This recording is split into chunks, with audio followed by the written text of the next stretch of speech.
On the news, CBN raises interest rates for the 6th time this year. Senate receives Tinubu's letter seeking confirmation of Oluyede as Chief of Army Staff.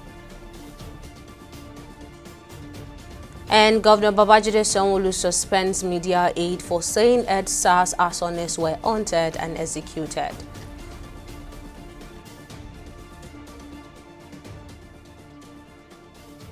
Thank you for joining us on the news on TV 360 Nigeria. I'm Tamilore Akinkolye. We begin with the Central Bank of Nigeria, CBN, which has raised the monetary policy rate MPR to 27.50% from 27.25% as part of efforts to combat surging inflation.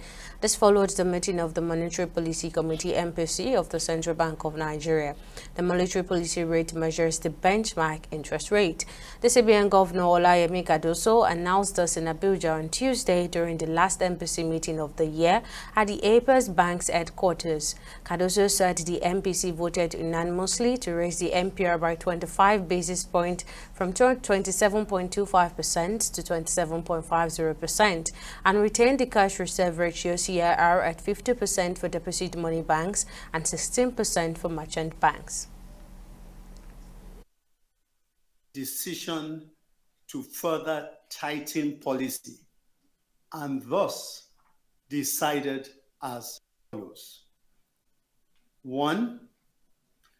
Raise the MPR by 25 basis points to 27.50% from 27.25%.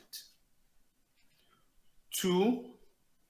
Retain the asymmetric corridor around the MPR at plus 500 to minus 100 basis points. 3. Retain the cash reserve ratio of deposit money banks at 50% and merchant banks at 16%. 4. Retain the liquidity ratio at 30%. Considerations. The meeting was held on the backdrop of renewed inflationary pressures as the headline food and core measures rose year on year in October 2024.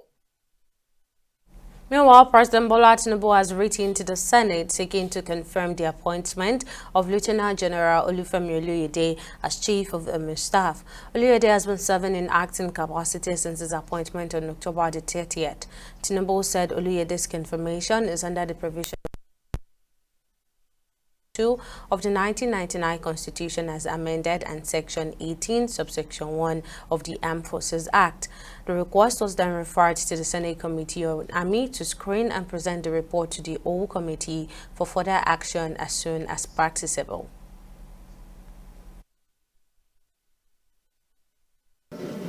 Confirmation of appointment of Lieutenant General O.O. Oluyede as Chief of Army Staff.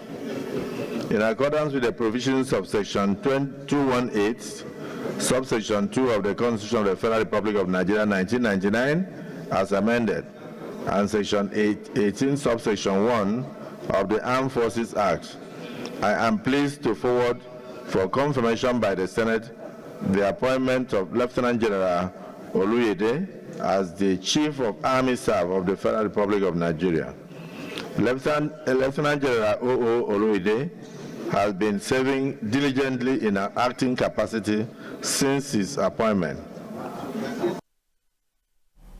And the Nigerian government revenue performance has been a subject of praise, with major agencies exceeding their target for 2024. However, questions linger about why the government continues to borrow despite the significant boost in internally generated revenue. Now, during a recent interactive section with the National Assembly, lawmakers scrutinized this issue while also raising concerns about some controversial partnerships. TV360's Nigeria Folashade Olusegun brings us the highlights from the discussion. The apparent contradiction of federal government exceeding its revenue targets yet continuing to rely on borrowing came under scrutiny during interactive sections with the National Assembly's Joint Committees on Finance, Budget and National Planning. The discussions revolved around 2025-2027 medium-term expenditure framework and fiscal strategy paper. In their presentations on 2024 budget performance and revenue projections for the 49.7 trillion naira 2025 budget, revenue-generating agencies reported impressive achievements. In 2025, we see a much more robust year and a better year because two things have happened, Mr. Chairman. The burden of subsidy is gone from our heads. We now have time and resources to put onto our businesses, and I can confirm to you, Mr. Chairman, our exchange rate assumptions are different. We are a company a little higher than what the budget office did.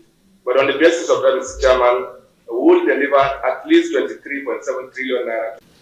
For 2025, it is projected that we will expect to make an increase of 20% on the 2024 performance. And this will mean that we will be expected to generate 6.3 trillion naira in 2025. Despite these successes, lawmakers expressed frustration over the federal government's continued reliance on borrowing. They questioned why foreign loans were being sought when internally generated revenues had seen such significant improvements. Addressing these concerns, FIRS Chairman Zak Adedeji explained that the loans being requested were already part of the approved Appropriation Act. The Minister of Finance and Coordinating Minister of Economy, Wale Edu, further clarified that borrowing remained necessary to ensure full budget funding, even with the enhanced revenue performance of some agencies. Most of the borrowing that you are being approved for us is foreign exchange, which has to do with our international fiscal balances. Despite the fact that we have Naira, we have foreign component, which we use to manage our reserves because of import-export balances. So borrowing, as we've said, is not a crime, it's not a problem. When we borrow in line with what is being approved for us by the National Assembly, we are actually carrying out our responsibility. The revenue, despite the sterling efforts of FIRS and the Comptroller General of Customs, AU and PRC and other revenue-adding agencies, is still below the budget as of 2024. That is the reality. So that takes care of the issue of the fact that there was already a budget deficit envisaged in the 2024 budget as amended. And the borrowing that has been done according to the appropriation, according to the approval of the National Assembly. As the debate over Nigerians' borrowing persists, stakeholders continue to urge review of revenue management and spending priorities. Folashade Olusegun, TV360, Abuja. In Lagos State, Governor Babajide Sanwo-Olu has suspended the senior special assistant on print media, Wale Ajetumobi, following controversial comments he made on social media. In a now deleted post on November the 23rd via X, Ajetumobi claims that many of the individuals responsible for the 2013 arson attack on television Continental TVC had been hunted down and executed. He further detailed the specific case of a young man allegedly found with an AK-47, adding that some of the arsonists had exchanged fire with soldiers. A statement raised concerns about extrajudicial killings, prompting questions from social media users about the authenticity and legality of his claims. Responding to the backlash, Adetumobi tried to clarify that the individuals involved in the arson were not victims of extrajudicial killings, but rather had been involved in violent encounters with the military. In a statement issued by the governor's media aide Boyega Akoshile, the Lagos state government distanced itself from Adetumobi's recent remarks, emphasizing that the administration strongly condemns any form of extrajudicial punishment. And in the education sector, most tertiary institutions in the country have hiked their fees by over 150%, putting serious pressures on the finance of parents and guardians of students who also have to contend with record inflation in the country, which has eroded purchasing power. Some of the students are now resorting to literally begging online to raise money to pay their fees. Our correspondent Sidney Okafo has more on this story.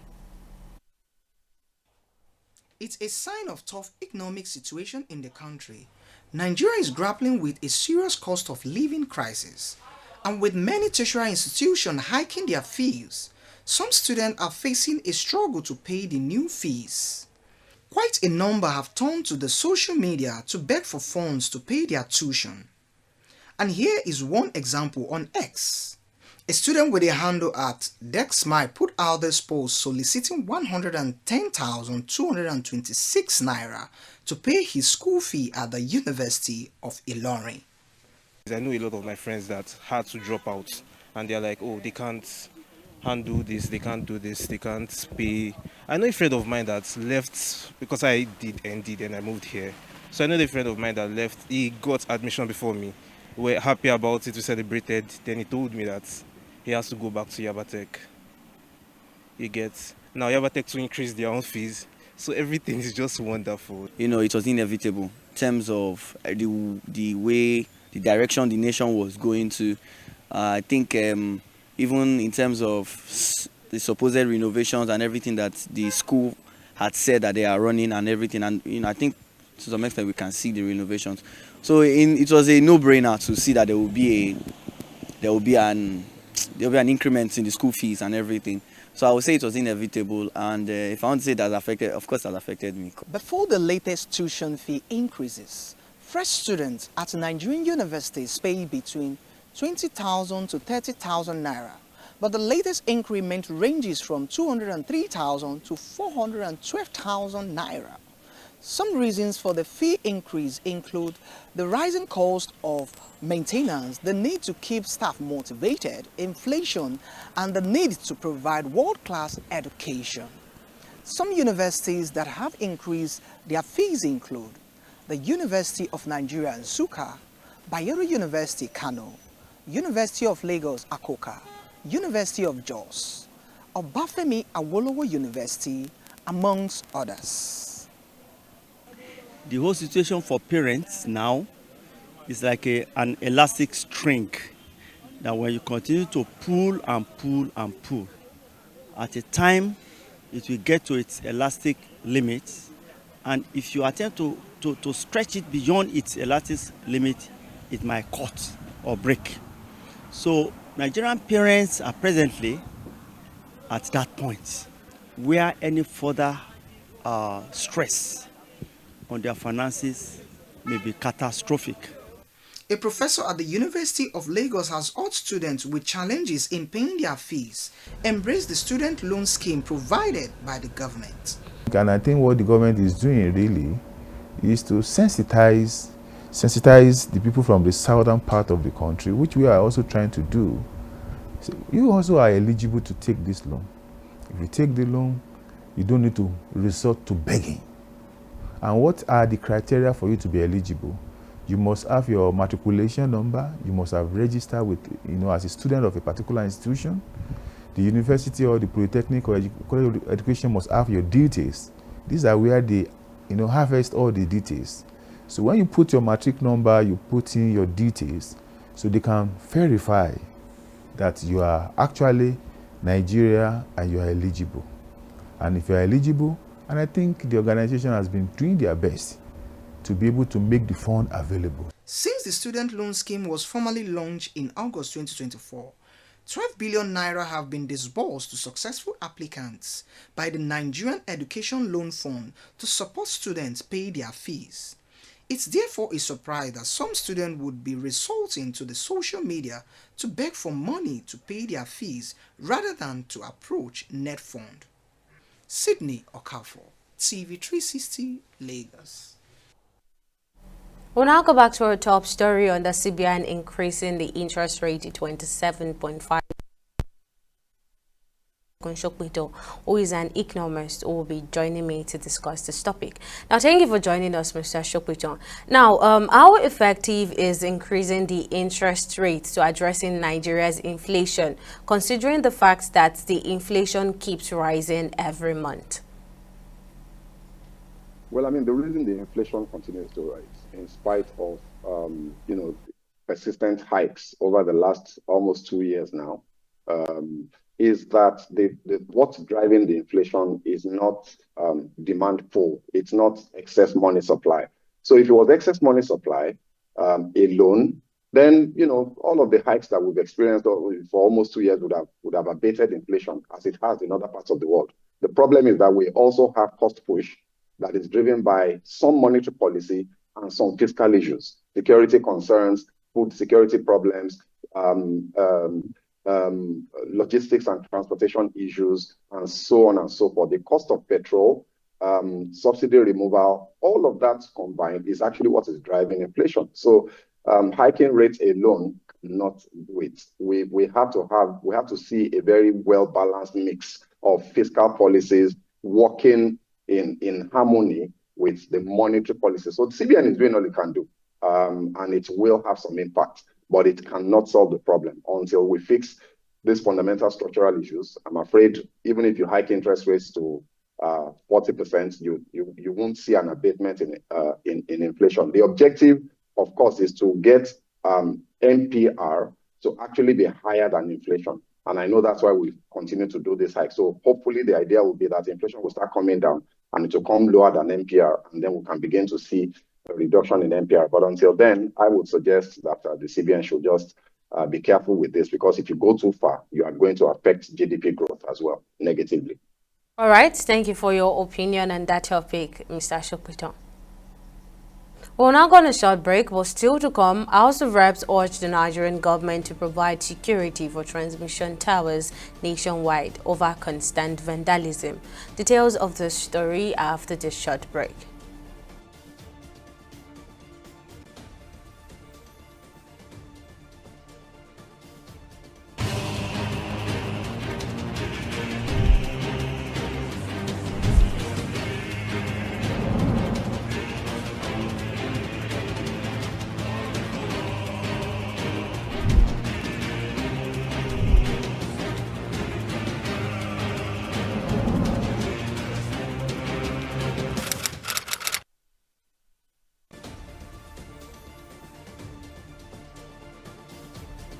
Welcome back. Now, here's a quick recap of our top stories. The Central Bank of Nigeria, CBN, has raised its monetary policy rate MPR to 27.50%, up from 27.25%, in response to persistent inflationary pressures. This decision was made during the last Monetary Policy Committee MPC meeting of the year, as inflation continues to rise, with the MBS reporting a 33.88% inflation rate for October 2024. The CBN also maintained the cash reserve ratio CRR at 50% for deposit money banks and 16% for merchant banks. This marks the 6th interest rate hike since February 2024. We also informed you that Lagos State Governor Babajide Sanwo-Olu has suspended the Senior Special Assistant on Print Media, Wale Ajetumobi, following controversial remarks he made on social media. Ajetumobi claimed that many individuals involved in the 2020 arson attack on TVC were hunted down and executed by the military, sparking concerns and extrajudicial killings. His comment made on X prompted questions from social media users, leading Ajetumobi to clarify that the individuals had been involved in violent exchanges with soldiers. In response, the Lagos State government issued a statement distancing itself from Ajetumobi's comment, emphasizing that the administration condemned extrajudicial killings and reaffirmed its commitment to due process. Now, in case you missed any of our news bulletin or for more updates, you can catch us on Lime's World TV and AVO TV. Log on to our website on www.tv360nigeria.com. You can also follow us on our social media platforms on Twitter, Instagram, and YouTube at TV360 Nigeria, or download our mobile app on Google Play Store, Huawei App Gallery, and Apple Store. On Facebook, we are TV360 Online.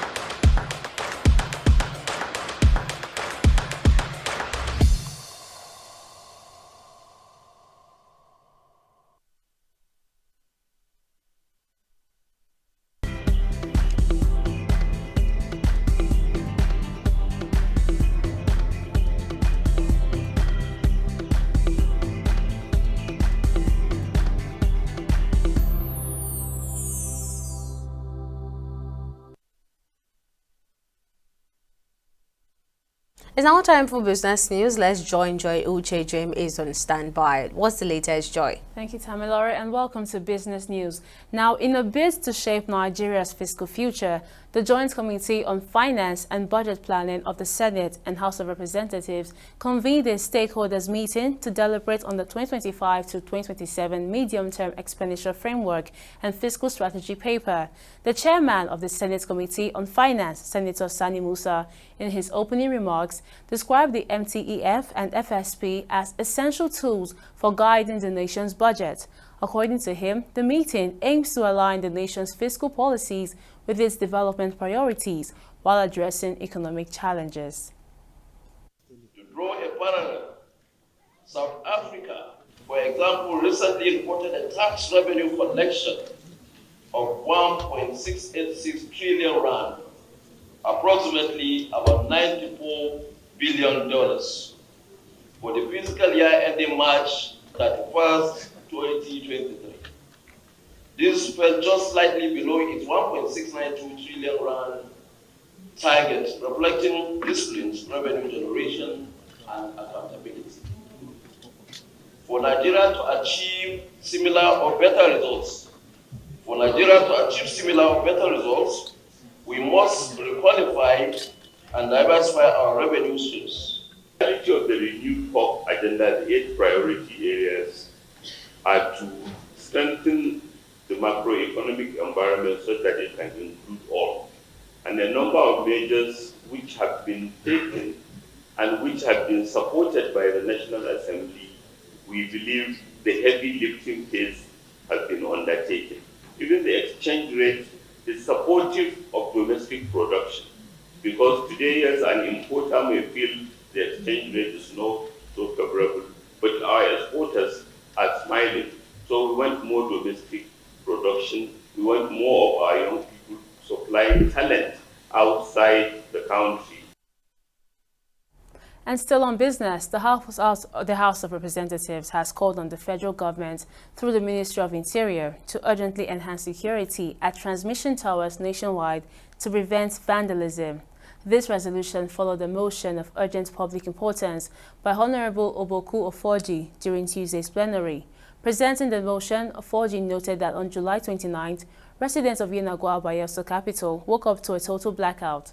According to him, the incidents have resulted in the dwindling of socio-economic activities in the state. The lawmakers, however, commended the state government for mobilizing financial and material resources to support the Transmission Company of Nigeria. As we speak, the people of the state are in total blackout. This has been the situation for over 4 months. Cognizant that the effort of the Bayelsa state government in mobilizing financial and material resources to support the Transition Company of Nigeria and TCN is highly commended. However, proactive measures must be taken to forestall future occurrences of vandalism of these transmission towers as representative to forestall future occurrence of vandalism of this transmission tower. As a representative of my people, this brings to mind the provision of Chapter 2 of the 1999 Constitution of Nigeria, as amended, which talk about our economic and social rights as citizens, which I believe should not be taken for granted by government. The House resolved urge the federal government through the Ministry of Interior to urgently provide adequate security for these transmission towers across the country to avoid future occurrence of vandalism. Mandate the Committee of Interior and Power to ensure compliance. We'll take a short break and return with stock market reports.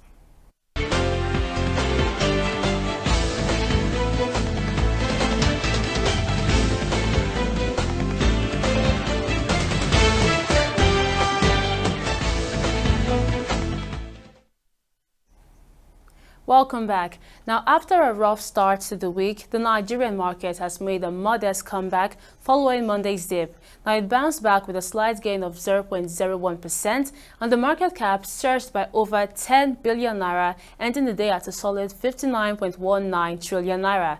Now, the NGX had kicked off the week in the red, but Tuesday saw a turnaround as the Central Bank of Nigeria's Monetary Policy Committee hiked benchmark interest rates, fueling positive market sentiment. Now, leading the pack of gainers on Tuesday was Hadel McCall, which saw a stellar rise of 9.98%, closing at 6 naira 17 kobo, followed by Sunu Assurance Nigeria, also showing a strong performance. Now, across the board, the trading session closed with over 552 million shares, changing hands in 9,305 deals for a total market value of 8.3 trillion naira. Meanwhile, on the global stage, things didn't fare as well, with international markets taking a bit of a hit. Now, the UK's FTSE, the US Dow Jones, and the Japan's Nikkei all ended in negative territory, showing red for the day. And on the forex front, the tug of war between the naira and the foreign currencies continues. The dollar is trading at 1,755 naira, the British pound at 2,245 naira, and the euro at 1,814 naira in the black market. And that's your update on the business and stock market scene from my end. Back to you, Tammy. Thank you, Joy. Well, on the global scene, a huge fire erupted on Tuesday at the Japanese rocket testing station, sending flames and smoke soaring into the sky, causing no injury or damage to the outside, but destroying the engine and extensively damaging its test facility and the latest missile for the country's ambitious space program. An Espelon project manager said the explosion occurred 49 seconds into the planned 2-minute test. The second failure in a row raises concerns about the progress of the Espelon's rocket, whose debut flight is expected by March. Hours after the incident, the Japan Aerospace Exploration Agency said the cause was still unknown. And finally, on sport, Ghana's Galaxy head coach has unveiled a 32-man squad for his side's 2025 Africa Cup of Nations champion qualifiers against Nigeria. According to information on the official website of Ghana Football Association, the team will camp at the Ghana Man Soccer Center of Excellence in Pram Pram and will undergo 3 different phases of camping exercise before the game. Ghana will host the first leg of the qualifiers on Saturday, December 21st, 2024, with the return leg scheduled to be played between December 27 to 29, 2024. The overall winner will advance to CHAN 2025, which will be co-hosted by Kenya, Uganda, and Tanzania. And still on sports, Manchester United has reported a smaller adjusted net loss for the first quarter of fiscal 2025, helped by cost and favorable exchange rate, and maintained their fiscal 2025 and revenue forecast. Adjusted net loss was £349,000 for the 3 months and ended September 30th, compared with a loss of £8.6 million a year earlier. The Old Trafford side, which named Portuguese Ruben Amorim as their new head coach earlier this month, said their cost and head count reduction remains on track. And that wraps up our bulletin on the news. Many thanks for watching. See you again next time.